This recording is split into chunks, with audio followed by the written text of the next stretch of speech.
दोस्तों, आप लोगों में से ज्यादातर लोग सिगरेट पीते ही होंगे और कुछ को तो इसकी इतनी तलब होगी कि वह उसके बिना एक पल भी नहीं रह पाते होंगे। लेकिन क्या आप जानते हैं, चाइना, म्यांमार जैसे देश भारत को नुकसान पहुंचाने की कोशिश में लगे हुए हैं, क्योंकि भारत में सिगरेट की स्मगलिंग के लिए कुछ ज्यादा ही बड़े रैकेट एक्टिव हैं। इस रैकेट को कुछ भारतीय लोग बांग्लादेशी स्मगलरों के साथ मिलकर चला रहे हैं और ऐसा ही एक सिगरेट का रैकेट हाल ही में पकड़ा गया, जिसने सभी के होश उड़ाकर रख दिए। आपको जानकर हैरानी होगी कि पकड़े गए स्मगलर सिगरेट की कीमत 62 लाख रुपए थी। जी हां दोस्तों, आपने सही सुना, ये रकम 62 लाख ही थी।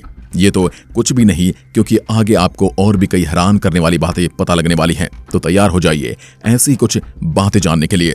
ये बात तो आपको मालूम ही होगी कि भारत में सिगरेट और धूम्रपान करने वालों की संख्या काफी ज्यादा है और ऐसे में भारत में इसकी मैन्युफैक्चरिंग तो क्या दुनिया में ही बैन कर देनी चाहिए। लेकिन सरकार इस सेक्टर से एक अच्छा टैक्स कमाती है, इसलिए वो इसे चाहकर भी बंद नहीं कर सकती है।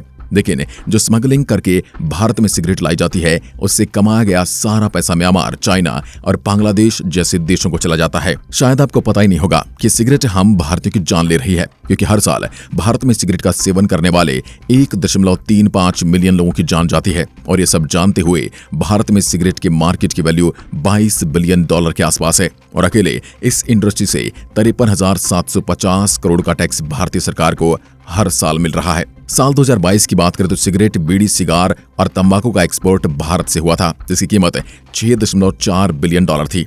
अगर इसकी वजन की बात करें तो केवल 68,000 टन तंबाकू इसमें शामिल होगा। यूएई भारतीय तंबाकू का सबसे बड़ा स्मगलिंग इंपोर्टर है और इसका हाथ भारत में हो रही स्मगलिंग में भी सबसे बड़ा हाथ है। यानी ये देश भारतीय तंबाकू का सबसे बड़ा इंपोर्टर है। यानी भारत जिस जहर को एक्सपोर्ट कर रहा है, वही जहर अब घूम फिरकर भारत लाया जा रहा है। और वेस्ट बंगाल तो कई तरह की स्मगलिंग के लिए प्रसिद्ध है। शराब, ड्रग्स के साथ साथ सिगरेट स्मगलिंग में भी ये आगे ही है। अब ये सिगरेट भारतीय मार्केट में बेचने के लिए बनाई गई थी, इसलिए इससे कमाया गया पैसा भी भारतीय सरकार की जेब में तो जाने वाला था नहीं। जाहिर सी बात थी, ये सारा पैसा विदेशों में ही जाने वाला था।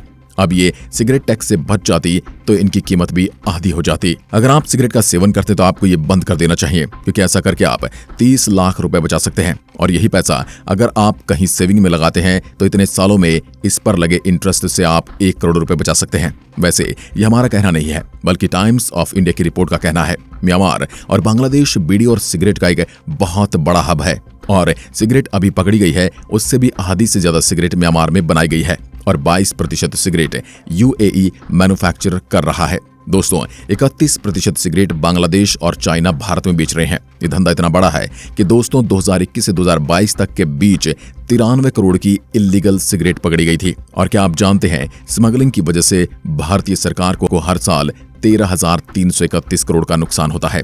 अब ये सिगरेट कैसे भारत में लाई जाती है, ये सवाल आपके दिमाग में आ ही रहा होगा। तो आपको बता दूं, ये सिगरेट मिजोरम, मेघालय और त्रिपुरा के रास्ते भारत में लाई जाती है और छुपते छुपाते इन्हें वेस्ट बंगाल लाया जाता है, जहां से फिर पूरे भारत में इनकी सप्लाई की जाती है।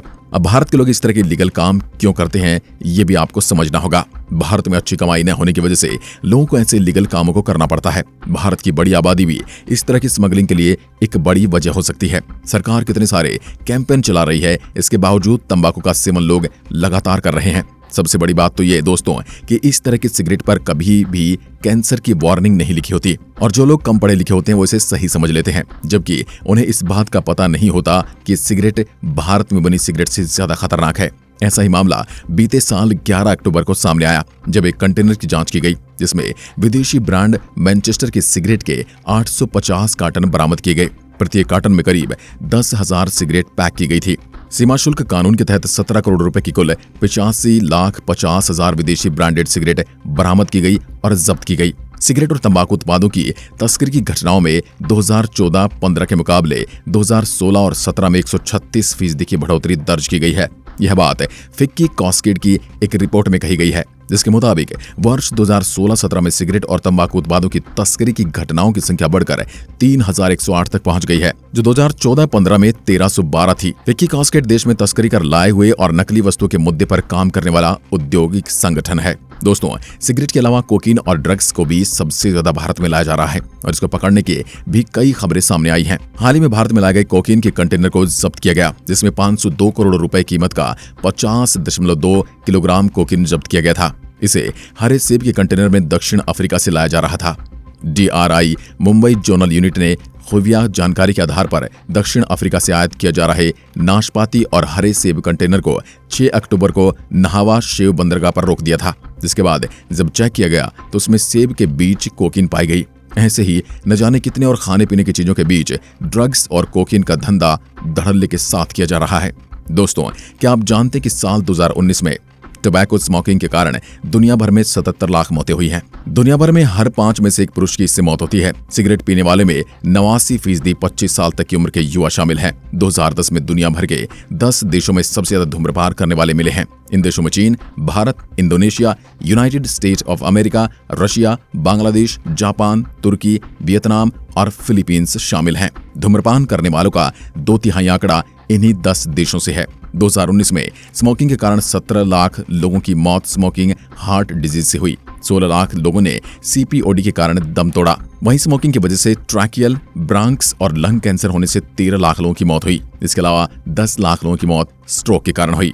आज की वीडियो में बस इतना ही। अगर वीडियो पसंद आई तो लाइक कीजिए और ऐसी वीडियोस के लिए चैनल को सब्सक्राइब जरूर करें। धन्यवाद।